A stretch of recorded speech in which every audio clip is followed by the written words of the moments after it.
let's be real. Would it really be a college football season without a little bit of controversy in the SEC? 14 weeks have come and gone, and yet still we're trying to decide who are the best teams in the conference, excluding Texas and Georgia, who are playing in the conference championship this weekend. There is now the conversation of what do we do with the chaos surrounding South Carolina. Finish the year 9-3. One of the hottest teams in college football. Certainly somebody you do not want to face off in the postseason if they were to make it.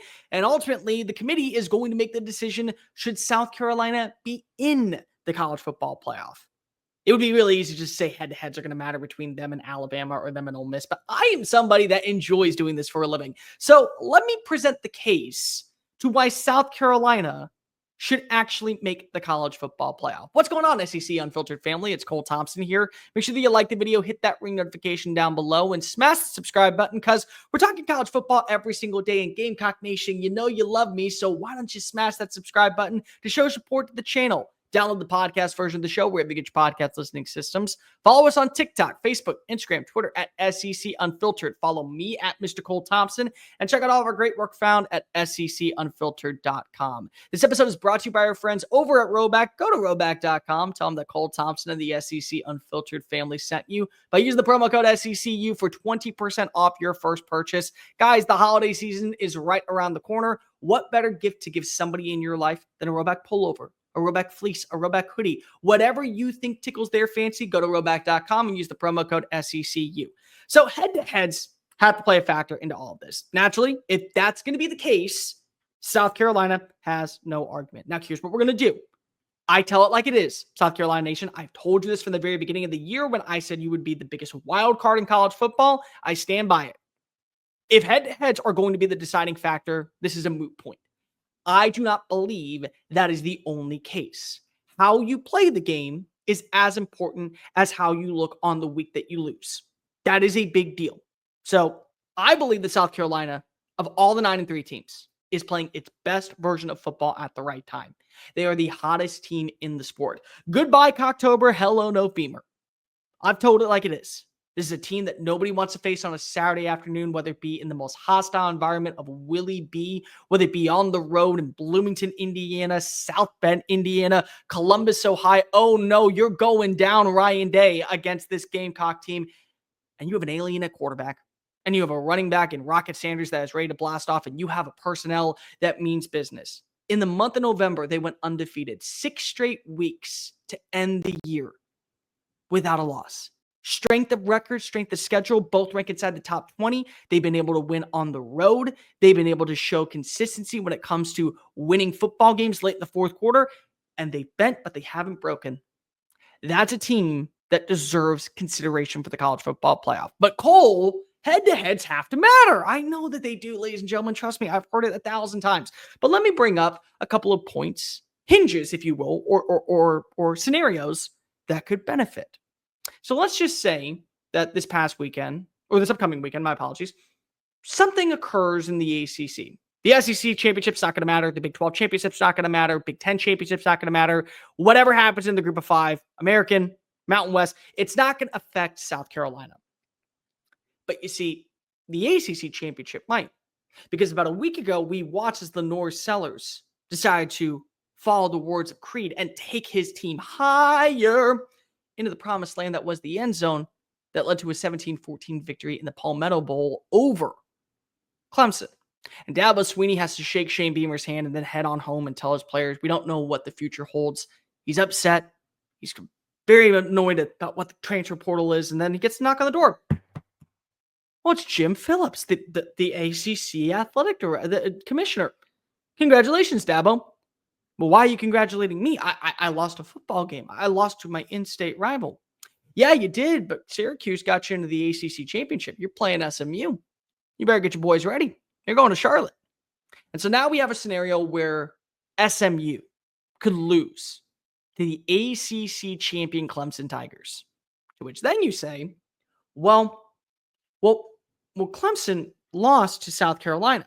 So if Clemson lost to South Carolina, that would mean that South Carolina would be able to get in. And we have all these scenarios and all these soliloquies about if you put South Carolina in the Big 12, well, they would run the conference. If you put them in the ACC, they would be undefeated. And that's fine. We can use that as synopsis, and that's totally understandable. But here's what you just have as facts, because people will say, you don't know if that's true or not. They beat the ACC champion. That has to carry a little bit of weight. So that's hinge point number one. Here's hinge point number two. Everybody remember a team by the name of Florida State? Of course we do. They were one of the best in college football last year. Great defense, superstar wide receiver, great running back, Trey Benson, boot scoot and boogie like Brooks and Dunn out in Doak Campbell Stadium. And then Jordan Travis gets hurt. One of the best players in college football. One of the players that is probably going to be remembered in Tallahassee for his success that won't be warranted until years down the line. Well, the committee says, we're not going to penalize you if you can prove that you belong in the college football playoff. And they proceed to have a dreadful performance against Florida. They proceed to have a terrible showcase offensively in the ACC championship game.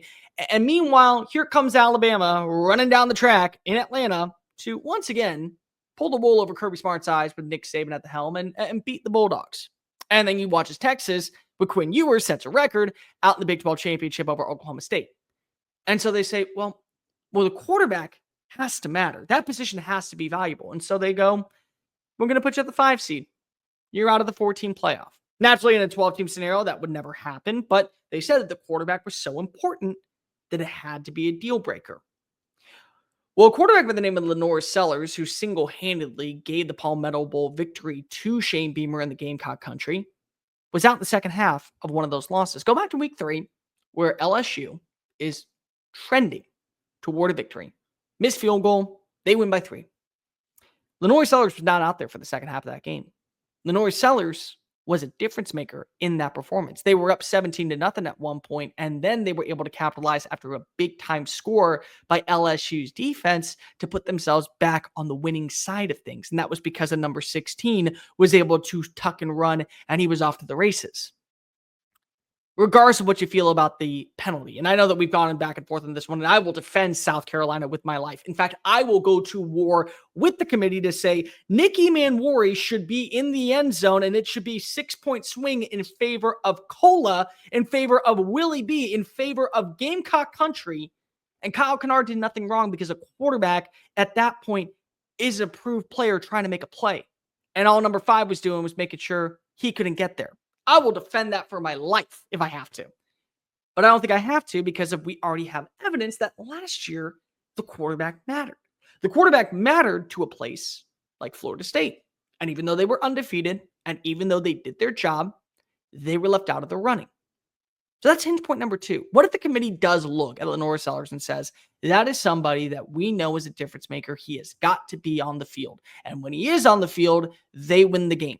They nearly beat Alabama. They nearly beat LSU. And they nearly beat LSU with Robbie Ashford as the starting quarterback. Point number 3, and this is the big one, probably the very big one. The College Football Playoff Committee last year said, we want the 4 best teams in the playoff. That was what they did. Because remember, Texas beat Alabama in week 2 in their backyard. And the SEC, there was a very good scenario they were left out. Because you couldn't leave out Texas since they beat the head-to-head SEC champion. And if somehow the offense of Florida State looked pretty promising, they were going to put them in as an undefeated squad. And I can tell you this right now, if somehow Florida State and Georgia both went undefeated at the end of the year, this would be a moot point in Texas and probably Alabama would not be in the playoff. Or you make the argument that Texas would be in over Florida State. But isn't that funny? An undefeated team, a team that did its job during the regular season, a team that didn't bend a little bit, they were left out because the College Football Playoff Committee said, we want the 12 best teams. Bill Hancock actually came out and did an interview and said the 12 best teams are going to be in the playoff, or the 4 best teams. My apologies. See, I live in this world where it's now 12 teams. It makes me sick to my stomach. We're not going to get into that much. But they said 4 teams, the best 4 are going to the playoff. So who is one of the 12 best teams right now in college football? Is it a roster like Ohio State that just lost to Michigan, that lost to Indiana? Is it a roster like Penn State that needed a drop your nuts kind of moment from James Franklin to get a win over Minnesota? Is it Indiana, who had 1 game on the schedule this past year, ranked, and they got blown out on the road?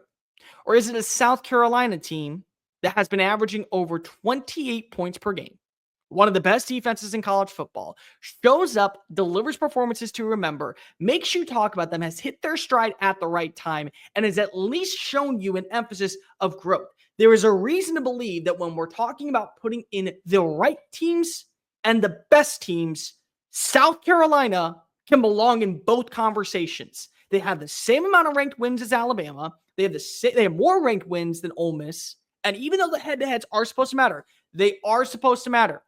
The strength of schedule and the strength of record bodes well in their favor. And the Lenore Sellers thing also bodes well in their favor. Now, this is a head-to-head conversation. South Carolina fans, we have to sit here and talk about this. If it is a head-to-head conversation, and that's the only gripe that the College Football Playoff Committee is going to look at, I got nothing to say. At that point, it's out of our control. It's out of everyone's control. But if it's based off of the other three criterias, thus creating the South Carolina chaos theory, South Carolina belongs in, don't they? And don't you want to see a team that right now is playing its best version of football? Shane Beamer, a coach that people have doubted, a coach that people have kind of relentlessly made fun of, but embraces who he is. Somebody that believes that this is the right version of the playoff. This is the right team at the right time that has only been able to buy in internally. He went to Dallas in July, stood in front of an audience, filled to the brim with reporters that already had written the story on South Carolina and said, you can hit the period, but we're going to make some revisions. We're going to look at that rough draft and we're going to throw it on out and say, try again in November. Kobe it. And they have. And they've delivered. And they've shown you constantly that it's not about how you start, it's about how you finish. And if the College Football Playoff Committee is going to consider all facets aside, strength of schedule, head-to-head, synopsises, outlooks, scenarios, the 12 best teams, which again, you heard Book Oregon last year say 4 best teams. We don't care about just the records. We care about not just the most deserving. We care about putting a product on the field. Then South Carolina has an argument. Gamecock country, it ain't dead just yet. I know that I have told you that a 9-3 team was not going to get in the playoff. I also didn't think that chaos could occur at this level. And shame on me for believing that chaos could not reach new heights in a 12-team playoff. Shame on me for believing that chaos could not be the benefactor for the cardiac Cocks. Shame on me for believing that South Carolina would sit idly by and watch as other teams beat them to the punch. You want to prove that you belong in the college football playoff? You take it. You've done your part. Now it's time for the College Football Playoff Committee to decide, just like they did last year with Florida State, what do we care more about? What is on our mind more? What does the College Football Playoff Committee value at this point? A logo, a resume, or on-field results? From a logo standpoint, Alabama's got you beat. From a resume standpoint, you might be able to say that all three, Ole Miss, Alabama, South Carolina, they all make the case. On-field play, South Carolina's running to the bank with the number 11 seed. And I sure as hell am not jealous of whoever's going to be that number 12 seed. But let me know in the comment section down below. South Carolina's case. Am I making a compelling argument that they belong in the college football playoff? Am I making a compelling argument that the College Football Playoff Committee has to consider all avenues when it comes to the case for the cardiac Cocks? Like, rate, review, subscribe. Make sure that you're following us on all the social channels, TikTok, Facebook, Instagram, Twitter at SEC Unfiltered. Download the podcast version of the show wherever you get your podcast listening systems. And follow me at Mr. Cole Thompson, plus us at SEC Unfiltered. Until next time, Gamecock Country, we ain't dead yet. Peace.